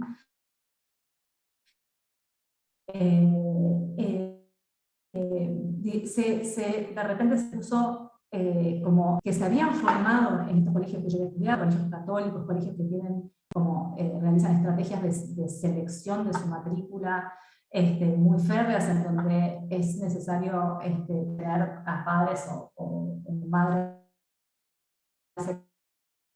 alumnas del colegio, tener cartas de recomendación para ingresar, es decir, bueno, amigos y compañeros de colegio del presidente estaban ahora en el gobierno. Y parecía que estos grupos no tenían aparentemente ningún interés por el bien común. Y, mal que nos pese, tenemos que ser astutos en pensar qué nociones de bien común o qué tramas de justificación de ese bien común sostienen estos sectores. Porque los tienen, no son, digamos, sujetos que no están interesados por el otro, no son sujetos que están, no son grupos sociales que no intentan conquistar espacios de poder en pos de orientar políticas de nuestro país en una dirección específica. Creo que esos son también todos los supuestos que fueron desandando estos estudios de las élites en la educación y en general en ese momento también, no solo crecieron los estudios sobre la educación de las élites, sino los estudios sobre el campo de estudios sobre los sectores dominantes en general, en la sociología argentina. Bueno, fueron mostrando que estos sectores no son feos, sucios y malos en el sentido de un estereotipo, sino que es necesario comprenderlos en toda su complejidad justamente para entender los procesos de desigualdad y los procesos de dominación. Bueno, un trabajo de campo que hicimos en el Germani con ministros que se integraron en el equipo de Macri digamos, en cargos ejecutivos. Nosotros ahí reconstruimos sus trayectorias y pudimos ver cómo estos sectores de todo el siglo XX, con un interés de participar, no en política, sino de lo público, no en política en los términos en que nosotros entendemos lo político como un campo construido con sus reglas, con sus formas de socialización propia, con sus tramas institucionales, con sus tramas de participación, sino lo político entendido como lo público y en términos mucho más individuales. Lo público en el sentido de hacer una contribución al país. Estas familias con las que yo trabajé fundan gran parte de sus narrativas de distinción y de legitimación en haber sido las familias fundadoras de la patria, digamos. Entonces, esa pretensión de contribuir al orden nacional, de contribuir a lo que entienden como el bien común, está desde la configuración del Estado Nacional y sus miembros de estas familias.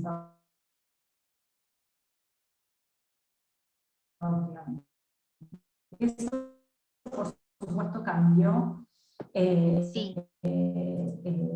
a lo largo del siglo XX, sin gobierno, hacia los años 70 participaron de los gobiernos dictatoriales, hacia los años 80 y 90 se retiran hacia el involucramiento en la esfera pública, ONGs o en los think tanks que desarrollan políticas públicas, y a partir de los años 2000 comienzan a involucrarse en la actividad partidaria, pero sin verla como actividad partidaria. Y se llegan a integrar los elencos del PRO por relaciones familiares, por relaciones de amistad que se forjan en el colegio. O sea, el gabinete de Mari era un gabinete que estaba armado con amigos del colegio y con la red de amigos de los amigos y los familiares del colegio. Y es importante porque es en esos colegios, de sus experiencias formativas, que construyen esa idea de bien común, que está vinculada a un ideario católico religioso, vinculada a la constitución de un capital moral. Ese capital moral en que, en este caso, yo encontré que actúa como estrategia de distinción. Porque en un sistema educativo en donde las clases escolares son accesibles a la mayoría de la población y la inflación de los títulos es cada vez más alta, bueno, la pretensión de distinción tiene que separarse de las credenciales educativas. Se separa y estas escuelas los forman como buenas personas. Y ahí hay toda una serie de estudios, los estudios de Sebastián Fuentes que mencionó Sandra, los estudios de Juan Duque, que trabajan sobre el modo en que las escuelas los forman como buenas personas, personas solidarias, cómo participan de en donde están vinculándose con otros sectores sociales en los sectores populares. Pero también durante la pandemia, digamos, este interés por el bien común se puso de manifiesto también en lo que fue toda la discusión en el Congreso a partir de la sanción del impuesto a la ley del impuesto a las grandes fortunas. En la discusión de quiénes, digamos, si esa ley era una ley, ese impuesto era un impuesto válido o no, legítimo o no, las élites políticas, empresariales, sin común, en pos de esos ciertas argumentaciones vinculadas a la necesidad de imponer el impuesto o la necesidad de eludir el impuesto. Y me interesa porque el bien común apareció como un ordenador en las élites económicas y sobre todo en ciertas élites políticas vinculadas a ciertos partidos vinculados a la derecha, donde ese bien común ordenaba jerarquía y los empresariales discutían la legitimidad, ¿no? En tanto ellos, digamos, hacían una contribución enorme al bien común generando trabajo. Esa capacidad de generar trabajo los jerarquizaba moralmente respecto a otros sectores que viven del Estado, supuestamente por ellas. Y era, digamos, y se estructuraba como parte de ese régimen de justificación de la contribución de estos sectores al bien común y entonces impugnaba el impuesto. Estamos, digamos, describiendo cómo, bueno, esos regímenes de justificación articulaban el mérito, la autonomía y ciertas tramas igualitarias. Entonces, digamos, menciono esto porque si pensamos en lo que pasó recientemente en el colegio Northlands, no sé si recuerdan el caso con Evangeline Anderson, la pareja de un jugador de fútbol que vino al país recientemente, al ingreso para sus hijos de escuela, y publicó en redes que en la escuela le pedían una foto de la familia para hacer el ingreso de sus hijos. Ahí es como la reacción frente a eso, no pasó por digamos, cuestionar cómo el Estado regula, ¿sí? o controla, digamos, o establece lineamientos respecto de qué puede hacer la escuela privada y qué no, sino que explicaron que las élites en realidad digamos, se nuclean en sus escuelas y esas escuelas terminan siendo como espacios, alguien dijo, más parecidos a una discoteca, donde tienen como el poder de veto de quién entra y quién no. Yo creo que, digamos, pensar sobre cómo buscan integrarse efecto que los trasciende y que obliga a salir de explicaciones simplistas que las hacen ver como los cucos que quieren encontrarse entre sí. Por supuesto que se encuentran entre sí, por supuesto que sus espacios son espacios a los que no acceden cualquiera, pero es decir, necesitamos afinar nuestras interpretaciones para poder entender cómo se dan esos procesos. Y finalmente, cierro también ahí, como tengo el marcador del tiempo, contando que mi trabajo de investigación en algunos momentos fue leído por miembros de familias tradicionales, y en algunos sujetos, digamos, fue recibido amablemente, porque eso les permitía entender como ciertas cosas que pasaban en su familia y a las cuales se oponían. Y en otros casos, me decían, digamos, que yo hacía ese trabajo una resentida. Y ahí a mí me empezó a interesar esa categoría del sentimiento. ¿Qué significa? O sea, ¿por qué pensar que alguien que se interesa por estos sectores es alguien resentido?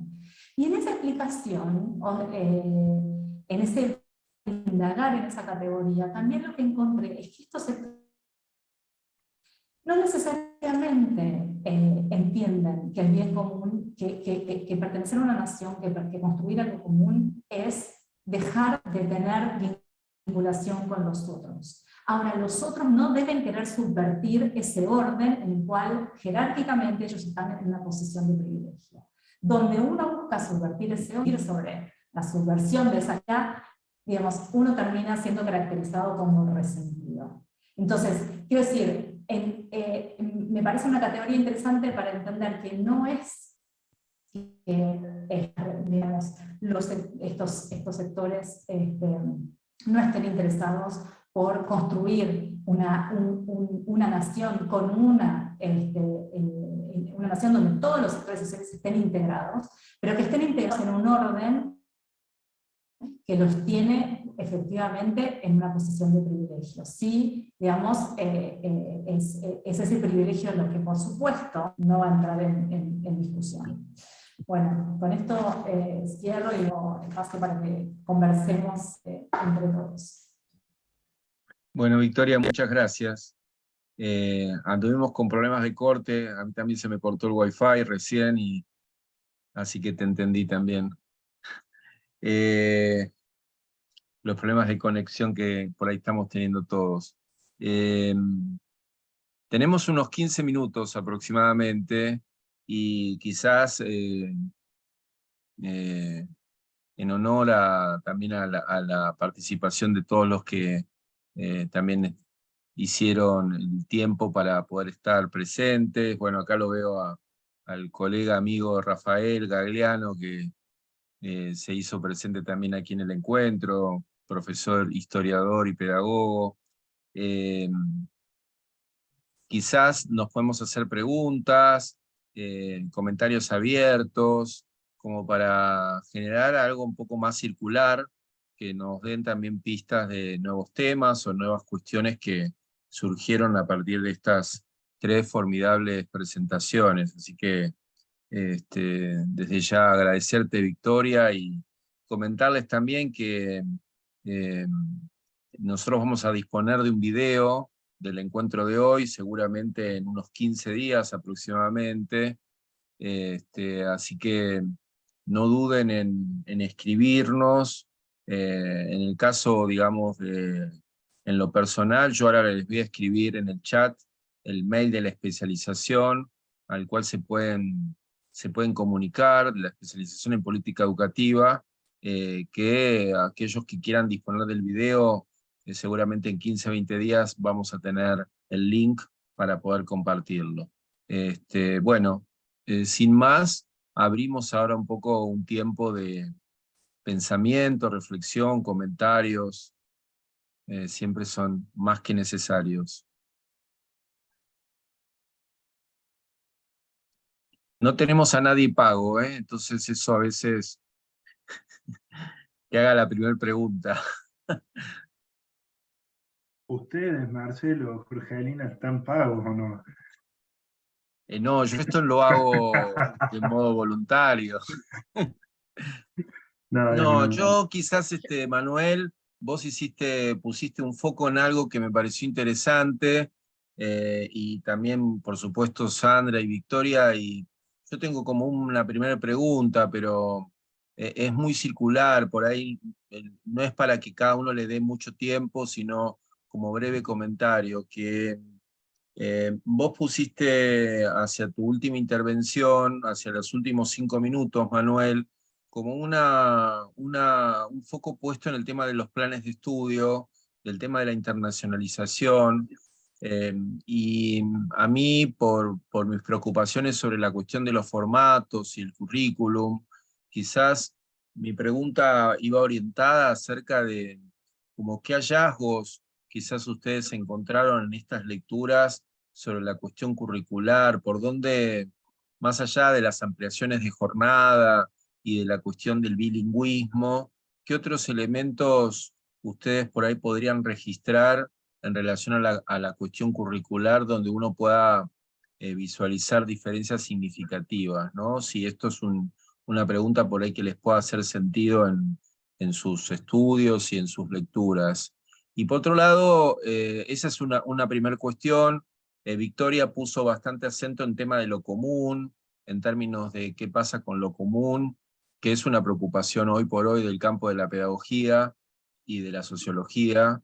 Y el tema es cómo, desde estas escuelas, cómo se visualiza la formación ciudadana, qué significa la participación social, si eso existe en términos de intencionalidad o eso aparece como algo que como cuando se habla del currículum nulo, ¿no? O sea, eso de lo que no se habla ni se dice, cómo aparece este tema del otro, de lo común, de lo social en general, si eso podría parecer presente y si aparece como aparece o si directamente ni está presente. Son estos dos comentarios que me hicieron a mí sentido mientras los escuchaba. Pero por Yo ahí podemos aprovecho. hacer un listado de comentarios y luego abrir como una reflexión más general, ¿no? Yo Jorgelina. aprovecho y agrego otras dos preguntas y quien quiera también puede como o bien Viste, Manuel, que intervenir. como estamos nosotros pagos, nosotros estamos haciendo preguntas. Te dije.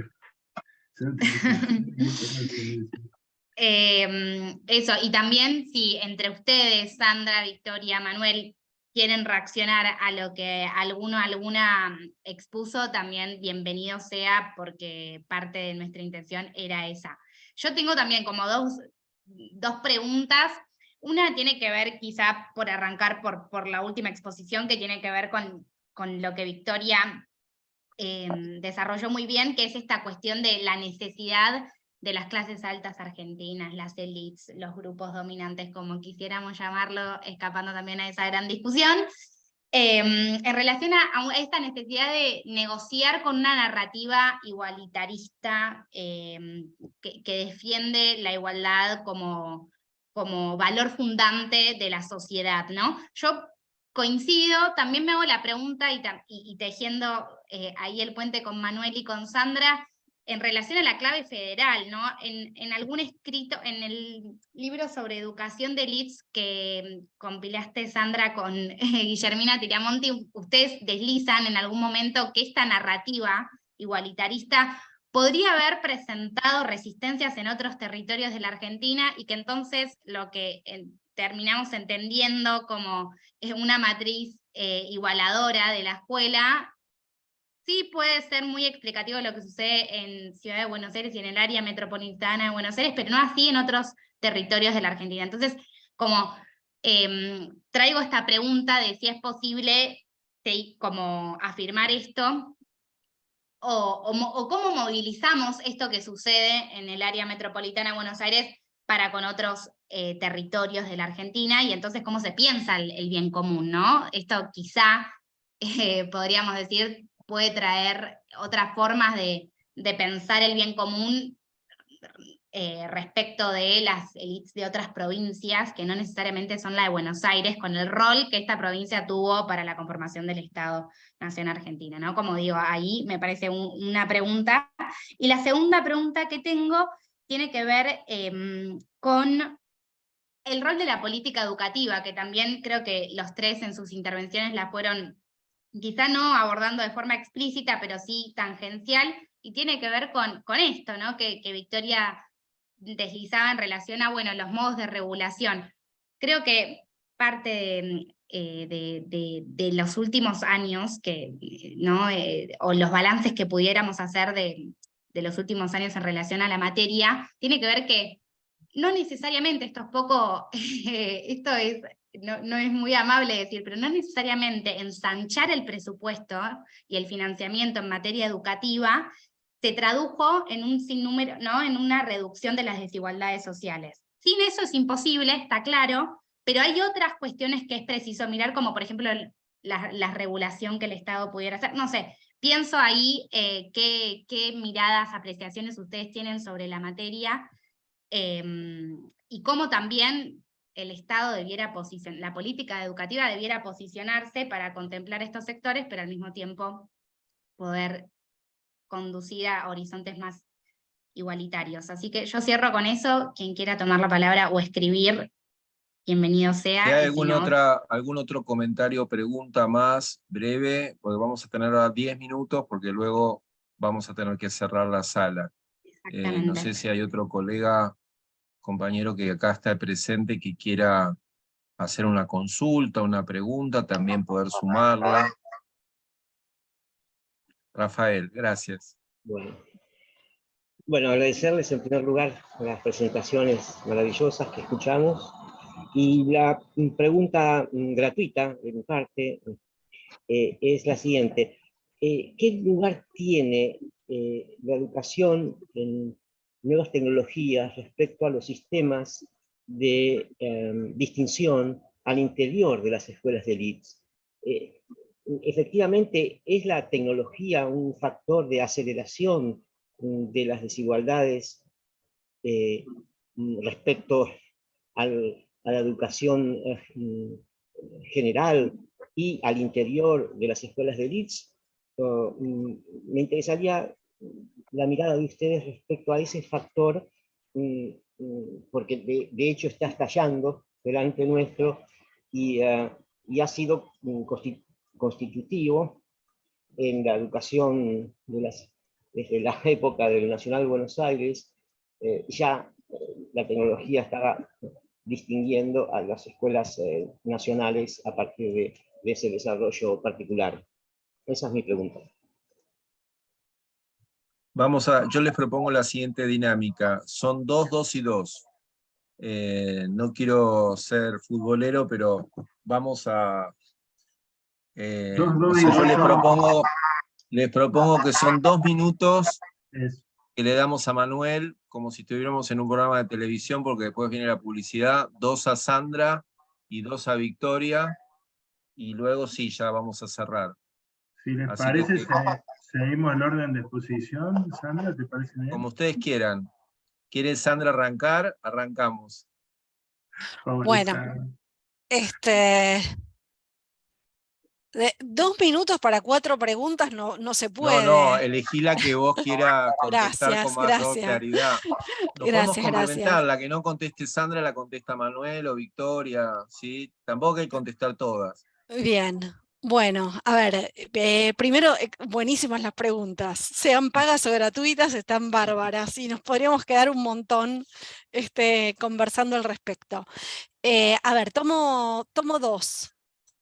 Podría tirarme a 3 también, porque hay 2 que se conectan. En relación con el tema del rol de la política educativa que planteaba Jorgelina hace un rato, yo creo que más allá del tema financiamiento, presupuestario, etcétera, hay un gran desafío para tensionar el tema de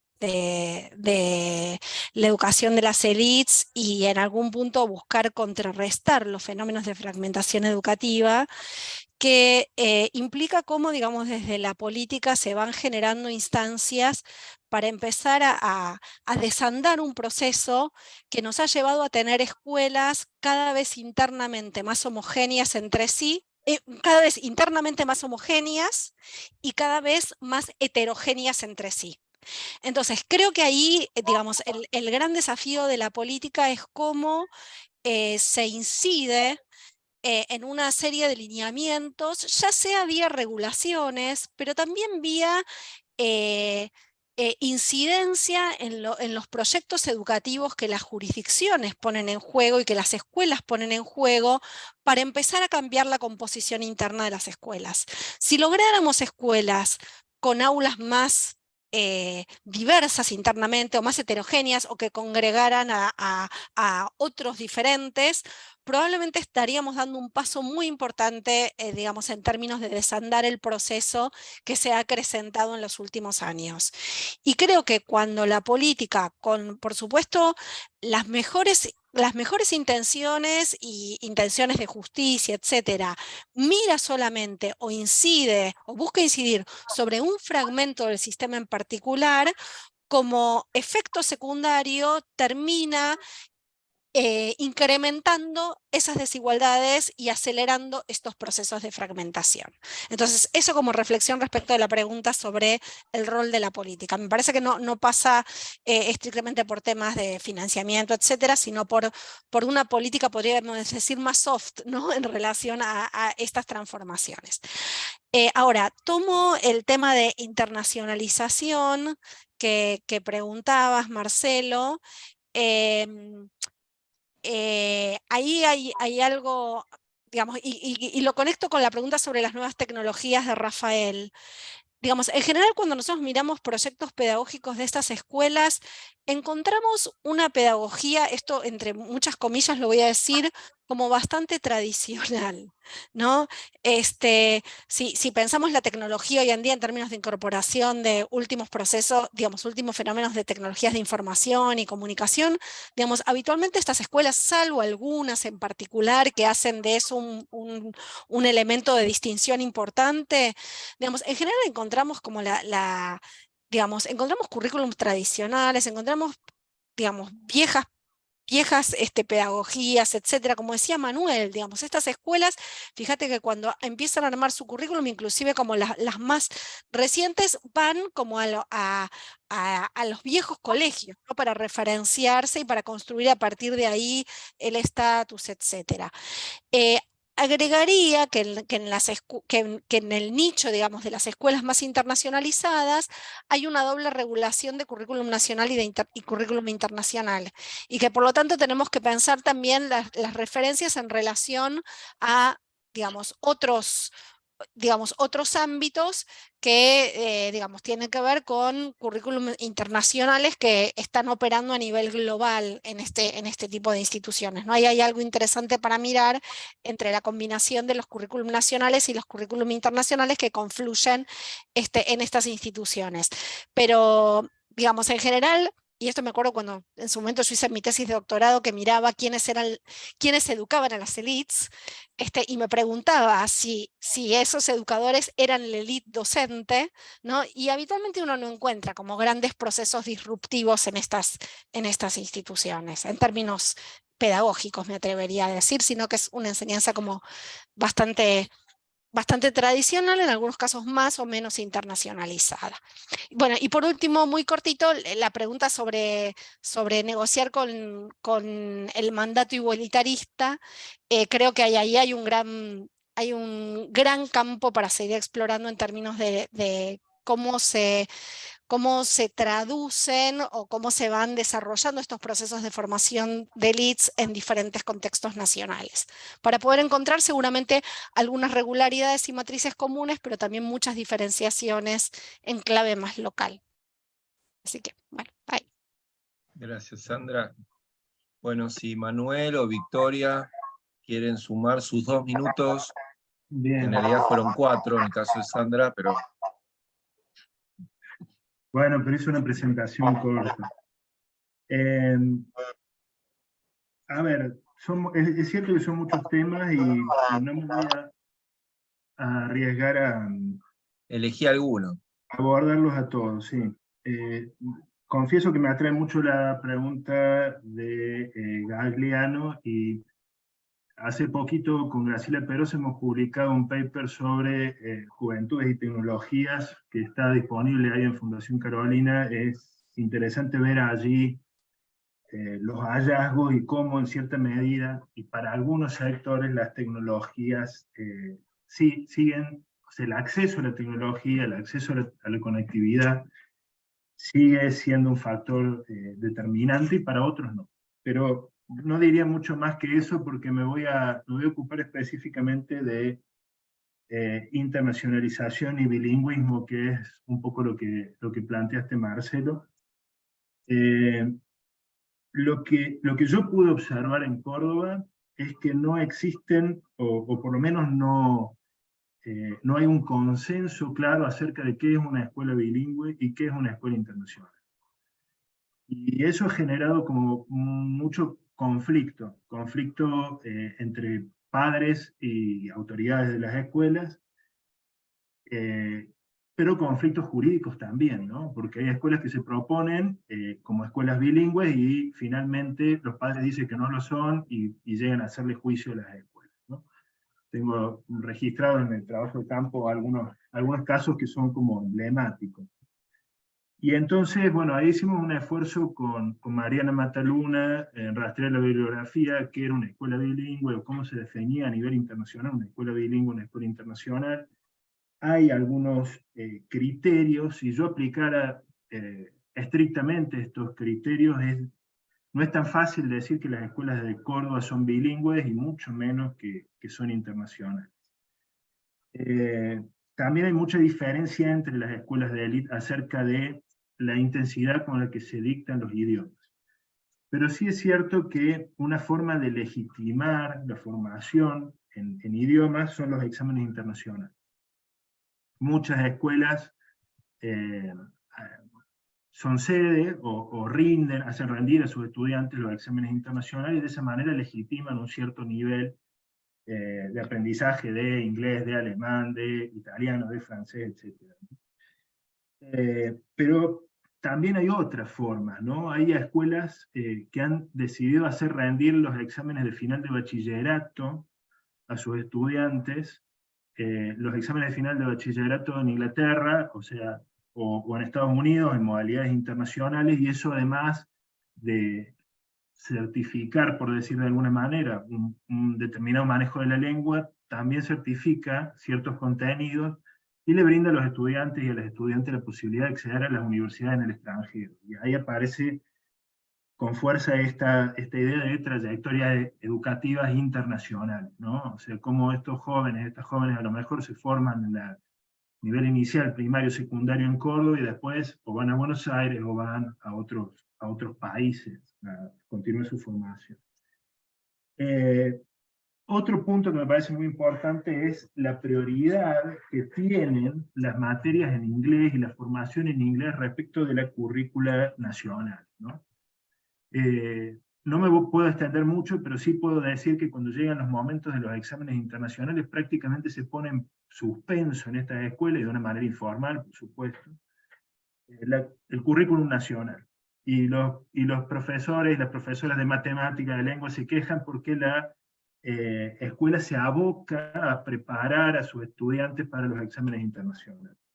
Y también apareció, bueno, esto también lo trabajó, me parece, Sandra, en alguna publicación, después vos corregime si me equivoco, Sandra, como un cierto prestigio de estos profesores de lengua extranjera respecto de los otros docentes en las escuelas de élite. Por último, y solo para hacer una mención breve, la internacionalización es un poco más compleja, implica estas movilidades escolares, digamos, donde los estudiantes se van a hacer estancias a escuelas de otros países, donde vienen estudiantes de otros países. Implicaría necesariamente una cierta proporción de la planta docente con profesores y profesoras de otros países, y bueno, esto como que no termina de darse en Córdoba. Por eso no he visto así claramente que hablen de escuelas internacionales, pero sí han introducido un poco la idea de biculturalismo. biculturalismo, que es un poquito más que la enseñanza de idiomas, ¿no? Es asumir la pertenencia a una determinada, o suscribir a una determinada nación y empezar a formar a sus estudiantes en determinadas fechas patrias, costumbres, comidas, músicas, etc., ¿no? Bueno, diría eso hasta ahí, y me detengo. Gracias, Manuel. Victoria, ¿tenés algún comentario o reflexión? Sí, brevemente. 2 minutos. Coincidiendo, coincidiendo con lo que dice Sandra, el modo en que el Estado regula la conformación de los circuitos de elite, creo que si bien el Estado no regula el ingreso a esas escuelas, creo que nosotros hemos trabajado con ella y con Sebastián Fuentes en cómo el currículum es de política que ha servido para regular qué contenidos van a recibir en esas escuelas los estudiantes en común, a pesar de todos los suplementos, y lo está diciendo Manuel respecto de cómo tiene que negociar el currículum nacional con lo nacional.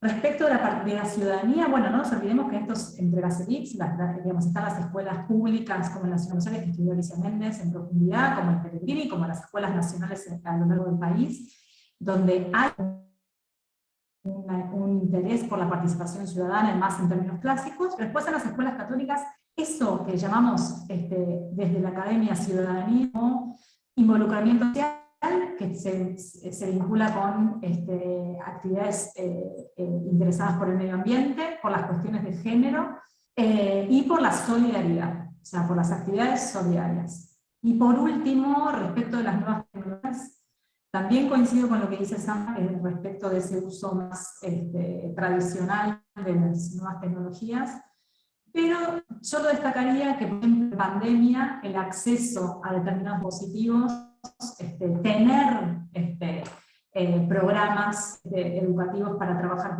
con los chicos de su casa, con una computadora y demás, es lo que termina marcando lo que ha marcado la diferencia. Finalmente no qué se hace con eso, sino tener el dispositivo, ¿no? Como que con eso cierro, digo, porque ya Sandra fue muy clara respecto de estas cuestiones, y Manuel también de internacionalización, como sumar estas cosas a lo que se...